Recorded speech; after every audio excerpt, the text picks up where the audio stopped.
कहानी की शुरुआत होती है अफ्रीका के इथियोपिया के एक बेहद वीरान और खतरनाक पहाड़ी इलाके से। ये इलाका पूरी तरह से वीरान और घनी घास से भरा हुआ है। इसी घास के सुनसान बीहड़ के बीच जमीन से बिल्कुल चिपक कर अमेरिका के दो बहुत ही खतरनाक स्नाइपर छिपकर घात लगाए हुए बैठे हैं। इनमें से एक का नाम बॉब ली स्वैगर है, जो अपनी अचूक निशानेबाजी के लिए पूरी दुनिया में जाना जाता है। और इस मिशन पर बॉब के साथ उसका स्पॉटर और सबसे खास दोस्त डॉनी भी मौजूद है। ये दोनों इस वक्त एक बहुत ही इंपॉर्टेंट मिशन पर हैं। उनका मेन टारगेट अपनी आर्मी के एक काफिले को वहां से सुरक्षित तरीके से एस्कॉर्ट करना है। इसके लिए उन्हें दुश्मनों को दूर से ही रोकना होगा ताकि वे काफिले तक ना पहुंच सकें। बॉब और डॉनी काफी लंबे समय से बिना हिले डुले अपनी पोजीशन पर बिल्कुल सेट हैं और सही मौके का इंतजार कर रहे हैं। हवा की स्पीड बहुत ही धीमी है और चारों तरफ एक अजीब सा सन्नाटा छाया हुआ है। उनके लिए हर एक सेकंड बहुत कीमती है। काफी देर तक इंतजार करने के बाद दूर से उन्हें अपनी आर्मी का काफिला आता हुआ दिखाई देता है,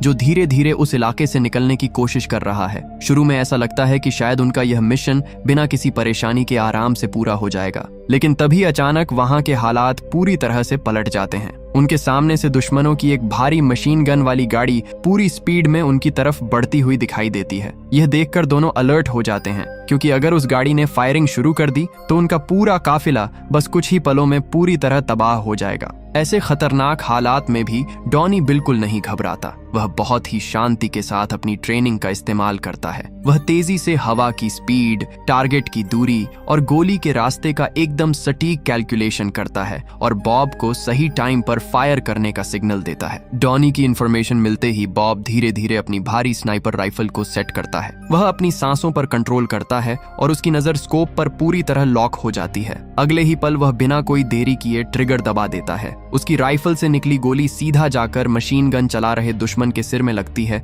और वह वहीं पर ढेर हो जाता है। लेकिन असली खतरा तो अभी बाकी था। तभी अचानक पीछे से दुश्मनों का एक बहुत बड़ा काफिला वहां पहुंच जाता है। वे लोग बहुत तेजी से आगे बढ़ रहे हैं और सिचुएशन अब पहले से कहीं ज्यादा जानलेवा हो चुकी है। बॉब बिना अपना टाइम बर्बाद किए फिर से अपना निशाना साधता है। इस बार उसकी पहली गोली सीधे दुश्मनों के मशीन गनर को जाकर लगती है, जिससे उनकी फायरिंग तुरंत कमजोर पड़ जाती है। इसके तुरंत बाद बॉब अपनी दूसरी गोली चलाता है, जो सीधा दुश्मन की गाड़ी के ड्राइवर को लगती है। ड्राइवर के मरते ही गाड़ी अपना कंट्रोल खो देती है और बीच रास्ते में ही पलट जाती है। बॉब की निशानेबाजी इतनी सटीक है कि उसकी राइफल से निकली लगभग हर एक गोली सीधे टारगेट पर ही लग रही है। लेकिन इतना सब होने के बाद भी दुश्मनों को यह समझ नहीं आ रहा है कि आखिर यह स्नाइपर छिपकर कहां से फायरिंग कर रहा है। इसी डर और घबराहट के कारण दुश्मन अपनी गाड़ियों को रोक देते हैं और पहाड़ी घास की तरफ अंधाधुंध गोलियां चलाना शुरू कर देते हैं। अब हालात इतने ज्यादा खराब हो चुके हैं कि बॉब और डॉनी को यह साफ समझ आ जाता है कि किसी भी वक्त उनकी लोकेशन एक्सपोज हो सकती है और अगर ऐसा हुआ तो उनका बचना नामुमकिन होगा। इसीलिए बॉब तुरंत अपने कमांड सेंटर से रेडियो के जरिए कांटेक्ट करता है और बैकअप की मांग करता है। लेकिन कमांड सेंटर से जो जवाब मिलता है वह उन्हें पूरी तरह हैरान कर देता है। उनका कमांडर उनकी मदद करने के बजाय साफ आदेश देता है कि रेडियो कनेक्शन को तुरंत काट दिया जाए। कमांडर उन्हें उनके ही हाल पर मरने के लिए वहीं छोड़ देता है। सिस्टम ने उन्हें एक इस्तेमाल किए हुए मोहरे की तरह धोखा दे दिया है। तभी उनकी मुसीबत और भी बढ़ जाती है जब दुश्मनों का एक लड़ाकू हेलीकॉप्टर भी उस इलाके में पहुंच जाता है। अब बॉब और डॉनी को यह बात क्लियर हो चुकी है कि अब उनके पास बचने का कोई आसान रास्ता नहीं है। तभी अचानक उनके ऊपर चारों तरफ से गोलियों की भारी बरसात शुरू हो जाती है। इसी अफरा तफरी के बीच बॉब की आंखों के बिल्कुल सामने उसके सबसे करीबी दोस्त डॉनी को एक गोली लग जाती है। डॉनी वहीं जमीन पर गिर पड़ता है और उसकी मौत हो जाती है। अपने सबसे अच्छे दोस्त को मरते हुए देखना बॉब को अंदर से पूरी तरह तोड़ कर रख देता है। उसका यह दर्द अब बहुत बड़े गुस्से में बदल चुका है। बॉब तुरंत अपनी भारी भरकम बैरेट स्नाइपर राइफल उठाता है और बिना रुके उस हेलीकॉप्टर की तरफ फायरिंग करना शुरू कर देता है। कई गोलियां हेलीकॉप्टर पर लगती हैं, लेकिन उसका कोई खास असर नहीं होता और अब वह हेलीकॉप्टर भी जवाबी हमला करते हुए सीधा बॉब की तरफ आगे बढ़ने लगता है। बॉब अपनी जगह पर डटा रहता है और सही मौके का इंतजार करता है। जैसे ही उसे राइफल से एक परफेक्ट एंगल मिलता है, वह तुरंत ट्रिगर दबाता है। बॉब की एक सटीक गोली सीधा हेलीकॉप्टर के मेन रोटर में जाकर लगती है। गोली लगते ही हेलीकॉप्टर अपना कंट्रोल खो देता है और जमीन पर गिरकर बहुत बुरी तरह तबाह हो जाता है। बॉब किसी तरह वहां से अपनी जान बचाकर भागने में कामयाब हो जाता है। लेकिन इस पूरे मिशन और दोस्त की मौत के बाद उसका भरोसा सिस्टम से पूरी तरह उठ चुका है और वह अंदर से टूट जाता है। इसके बाद कहानी 3 साल आगे बढ़ती है। इन 3 सालों में बॉब दुनिया की भीड़ से दूर गहरे जंगलों में छिपकर एक अकेली और शांत जिंदगी जी रहा है, जहां वह किसी से कोई संपर्क नहीं रखता। लेकिन किस्मत से कोई नहीं भाग सकता। एक दिन अचानक कुछ सूट पहने हुए एजेंट उसके घर पहुंच जाते हैं। उनके साथ कर्नल जॉनसन भी है। जॉनसन सबसे पहले बॉब को देश का सबसे बड़ा सम्मान देकर सम्मानित करता है। इसके बाद वह बॉब को एक बहुत ही खतरनाक सीक्रेट मिशन के बारे में बताता है। जॉनसन उसे बताता है कि एक प्रोफेशनल स्नाइपर बहुत जल्द अमेरिका के प्रेसिडेंट की हत्या करने की प्लानिंग कर रहा है। वह स्नाइपर करीब 1600 मीटर की दूरी से प्रेसिडेंट पर गोली चलाने वाला है। इस हमले को रोकने के लिए उन्हें बॉब जैसे एक्सपर्ट स्नाइपर की बहुत जरूरत है, ताकि वह संभावित जगहों की पहचान कर सके। शुरू में बॉब इस मिशन को साफ मना कर देता है, क्योंकि वह पहले ही सिस्टम से धोखा खा चुका है। लेकिन जब बात देश की जिम्मेदारी की आती है तो वह आखिरकार मान जाता है। हालांकि बॉब बहुत चालाक है और वह पूरी तरह अलर्ट रहता है। वहां से जाने से पहले वह बहुत ही होशियारी से उन लोगों की कार का इंजन नंबर नोट कर लेता है, ताकि जरूरत पड़ने पर जानकारी निकाल सके। इसके बाद बॉब उस प्लान को अच्छे से समझने के लिए एक पहाड़ी पर जाता है और वहां से लगभग 1600 मीटर दूर एक टेस्ट शॉट लेता है। जैसे ही उसकी गोली टारगेट पर लगती है, वहां रखा हुआ एक डिब्बा जोरदार धमाके के साथ फट जाता है। इससे यह साबित हो जाता है कि इतनी लंबी दूरी से भी सटीक निशाना लगाया जा सकता है। लेकिन बॉब को अंदर ही अंदर कुछ गड़बड़ होने का शक महसूस होता है, इसलिए वह अपनी राइफल को पैक करने से पहले उसका फायरिंग पिन निकालकर अपने पास रख लेता है। फायरिंग पिन के बिना कोई भी बंदूक गोली नहीं चला सकती। बॉब इस पिन को अपनी जेब में रख लेता है, ताकि जरूरत पड़ने पर वह किसी भी साजिश को नाकाम कर सके। इसके बाद बॉब वॉशिंगटन पहुंचता है और फिलाडेल्फिया में अपनी शानदार स्किल्स का इस्तेमाल करते हुए चीक्स लोकेशन सिलेक्ट करता है, जहां से कोई स्नाइपर प्रेसिडेंट पर हमला कर सकता है। इनमें से सबसे खतरनाक लोकेशन एक चर्च का बेल टावर होता है। अपनी जांच पूरी करने के बाद बॉब अपनी पूरी रिपोर्ट कर्नल जॉनसन को सौंप देता है और उसे लगता है कि उसका काम खत्म हो गया है। लेकिन तभी जॉनसन उसे कहता है कि जिस दिन रैली है उस असली दिन पर बॉब को वहीं मौजूद रहकर एक स्पॉटर की भूमिका निभानी होगी। ये बात सुनकर बॉब हैरान हो जाता है, लेकिन वह समझ नहीं पाता कि उसे एक बहुत ही खतरनाक साजिश के जाल में फंसाया जा रहा है। आखिरकार रैली का दिन आ ही जाता है। उस दिन वहां का माहौल कुछ अजीब सा लग रहा है। बॉब को अपने छिपने वाली जगह के आसपास एक छोटे कद का पुलिस वाला घूमता हुआ दिखाई देता है, जिसकी गन बेल्ट ढीली होती है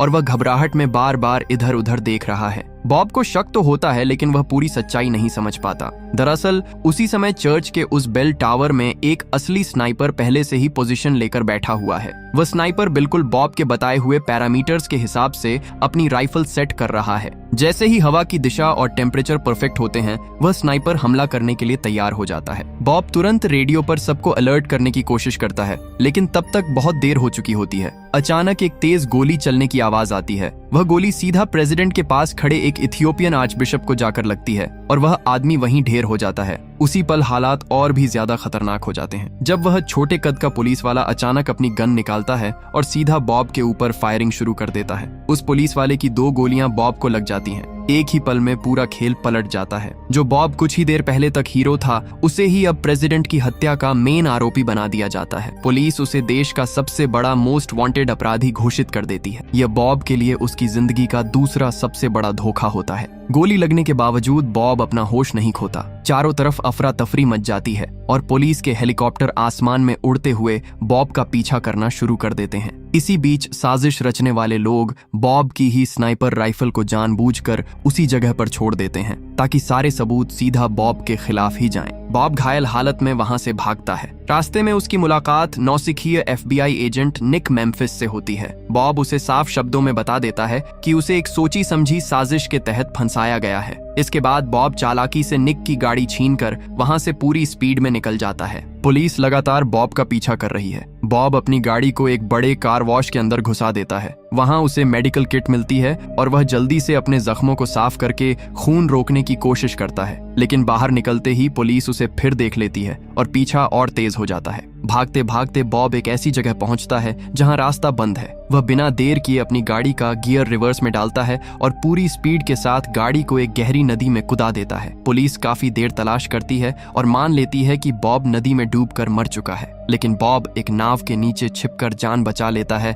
और किनारे तक पहुंच जाता है। बॉब इलाज का सामान ढूंढने के लिए एक सुपरमार्केट में घुस जाता है। वहाँ टीवी पर खुद को मोस्ट वांटेड देखकर वह तुरंत दिमाग दौड़ाता है। वह एल्यूमिनियम फॉइल का इस्तेमाल करके शॉर्ट सर्किट कर देता है, जिससे सुपरमार्केट में अंधेरा हो जाता है। इसी मौके का फायदा उठाकर वह मेडिकल का सामान अपने बैग में भर लेता है। इसके बाद वह एक पब्लिक टॉयलेट में जाता है और खुद को सलाइन लगाकर अपना इलाज करता है, जहां उसकी ट्रेनिंग साफ नजर आती है। अपना शुरुआती इलाज पूरा करने के बाद बॉब अपने मारे गए दोस्त डॉनी की गर्लफ्रेंड सैरा के घर पहुंचता है। सैरा उसे पहचान लेती है, लेकिन सालों से भेजे गए फूलों की वजह से वह उसे अंदर आने देती है। वह बिना किसी को बताए अलग अलग जगहों से दवाइयां लाती है और चुपचाप बॉब का इलाज करती है। दूसरी तरफ इस केस की जांच कर रहा FBI एजेंट निक अब पुलिस की कहानी पर शक करने लगा है। वह सोचता है कि बॉब जैसा स्नाइपर इतनी छोटी दूरी से निशाना कैसे चूक सकता है। वह उस छोटे कद के पुलिस वाले से पूछताछ करने जाता है तो पता चलता है कि उसने आत्महत्या कर ली है, जिससे मामला और संदिग्ध हो जाता है। निक के अंदर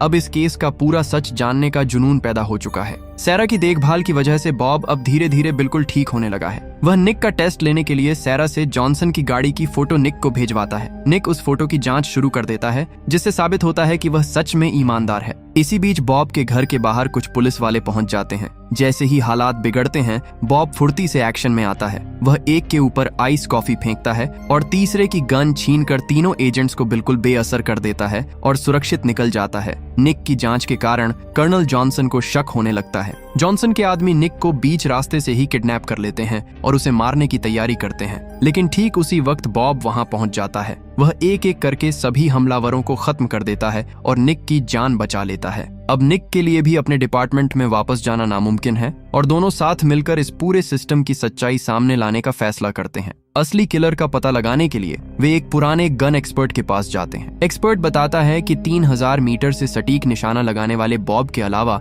ऐसे सिर्फ 2 ही लोग मौजूद हैं। बॉब को याद आता है कि कर्नल जॉनसन के साथ भी हमेशा एक लंगड़ा सलाहकार नजर आता था। निक अपनी कनेक्शंस का इस्तेमाल करके उस लंगड़े आदमी की लोकेशन निकाल लेता है। दोनों सुपरमार्केट से केमिकल और लोहे के पाइप खरीदकर घर पर रिमोट कंट्रोल वाले बॉम्ब और नेपाम बॉम्ब बनाते हैं। वे उस लंगड़े आदमी के घर पहुंचते हैं। निक बाहर के गार्ड्स को संभालता है और बॉब चुपचाप अंदर घुसकर सभी गार्ड्स को मौत के घाट उतार देता है। लंगड़ा आदमी सच बता देता है कि असल में सेनेटर मियाचम ने ही एक पेट्रोल पाइपलाइन के लिए गांव के लोगों का नरसंहार करवाया था। वह मारा गया आर्च बिशप यही सारा राज खोलने वाला था। तभी अचानक बाहर से भारी हथियारों से लैस लोग घर को घेर लेते हैं। लंगड़ा आदमी समझ जाता है कि वह मोहरा था और खुद को गोली मार लेता है। बॉब घर से बाहर निकलने की कोशिश करता है। ठीक उसी वक्त निक अपने रिमोट से बॉम्ब ब्लास्ट कर देता है। इसी का फायदा उठाकर बॉब एक ऑटोमेटिक राइफल लेकर बाहर निकलता है और अपने बनाए हुए नेपाम बॉम्ब से चारों तरफ भयानक आग फैला देता है, जिसमें कई दुश्मन जलकर खत्म हो जाते हैं। तभी आसमान में दुश्मनों का एक हेलीकॉप्टर पहुंच जाता है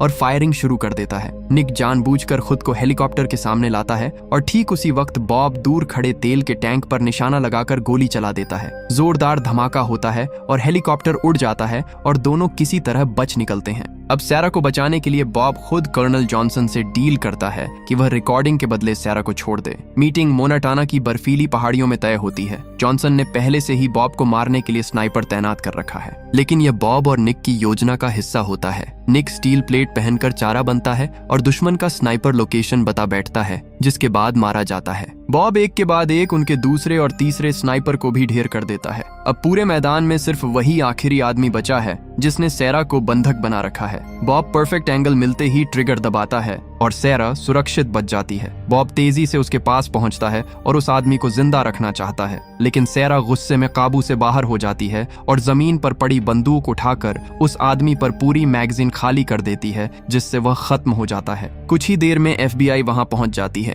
बॉब अपनी जेब से वह रिकॉर्डिंग वाला पेन निकालता है और एक बड़ा फैसला लेते हुए उसे सबके सामने आग में जला देता है, क्योंकि अगर सच बाहर आता तो पूरे देश का नाम दांव पर लग जाता। इसी अफरा तफरी में जॉनसन हेलीकॉप्टर से भाग निकलता है और बॉब को गिरफ्तार कर लिया जाता है। कोर्ट में पेशी के दौरान निक बॉब को हाथ मिलाने के बहाने चुपके से एक गोली थमा देता है। कोर्ट में बॉब यह कबूल करता है कि राइफल उसी की है और फिर वह अपनी राइफल उठाता है, उसमें गोली डालता है और सीधा जॉनसन की तरफ तान देता है। वहां मौजूद हर इंसान हैरान रह जाता है। बॉब ट्रिगर दबाता है। लेकिन गोली नहीं चलती। बॉब शांत आवाज में सच्चाई बताता है कि उसने अपनी राइफल का फायरिंग पिन निकाल दिया था, जिससे कोई गोली चलाई ही नहीं जा सकती, और यही सबसे बड़ा सबूत है कि राइफल कभी चल ही नहीं सकती थी। इसके बाद निक नरसंहार के सबूत पेश करता है, लेकिन जज यह कहकर मामला खत्म कर देता है कि विदेश में हुए अपराध पर मुकदमा नहीं चल सकता और जॉनसन बच निकलता है। उसी रात जॉनसन और सेनेटर मीचम जश्न मना रहे होते हैं। तभी अचानक जॉनसन के गले में गोली लगती है और बाहर भागते हुए उसकी कार जोरदार धमाके में उड़ जाती है।